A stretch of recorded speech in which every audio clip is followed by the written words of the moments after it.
బంగ్లాదేశ్లో జరుగుతున్నటువంటి అత్యంత క్రూరమైనటువంటి కార్యక్రమాలకు నిరసనగా ఈరోజు పాలమూరు హిందూ వేదిక ఆధ్వర్యంలో నిరసన కార్యక్రమాన్ని మరియు బంద్ కార్యక్రమాన్ని స్వచ్ఛందంగా పాలమూరు అంతా కూడా పాటిస్తూ ఉంది. ఇది మనం గమనించాల్సింది పెద్దగా, ఎందుకంటే చాలామంది హిందువుల్లో స్పందన లేదు అని మాట్లాడుతూ ఉంటారు.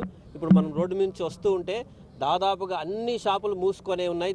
అందరూ స్వచ్ఛందంగా కూడా బంద్ పాటిస్తూ ఉన్నారు. ఇంకా తొందరలో చాలామంది ఈ వేదికకు ఈ నిరసన ర్యాలీకి కూడా రావడానికి సిద్ధంగా ఉన్నారని ఈ సందర్భంగా తెలియజేస్తూ, ఈ ర్యాలీ ఇక్కడి నుంచి న్యూ టౌన్ మీదుగా బస్టాండు, అశోక్ చాకిస్ చౌరస్తా, అటు నుంచిగా క్లాక్ టవర్, అటు నుంచిగా తెలంగాణ చౌరస్తా, పాత బస్టాండ్ మీదుగా తెలంగాణ చౌరస్తాల్లో నిరసన ర్యాలీ కార్యక్రమంకి సంబంధించిన ముగింపు సభా కార్యక్రమాన్ని హిందూ వేదిక ఆధ్వర్యంలో ఇక్కడ మనం నిర్వహిస్తూ ఉన్నాం. కాబట్టి ఇప్పటి నుంచి ఇక్కడ నుంచి మళ్ళీ ఒకసారి పిలుపునిస్తూ ఉన్నాం.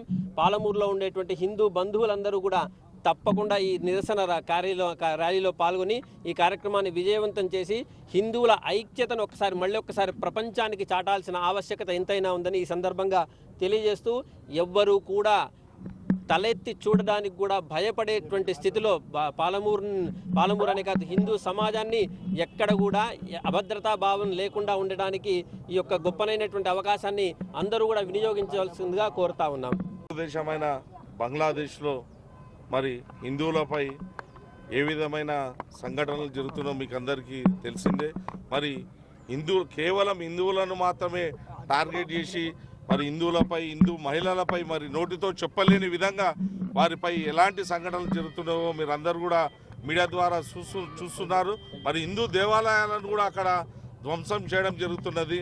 మరి ఇలా ఇంత సంఘటనలు జరుగుతున్నా కూడా మరి ఏ రాజకీయ నాయకుడు కానీ మరి ఏ సెలబ్రిటీ కానీ దీనిపై స్పందించడం లేదు.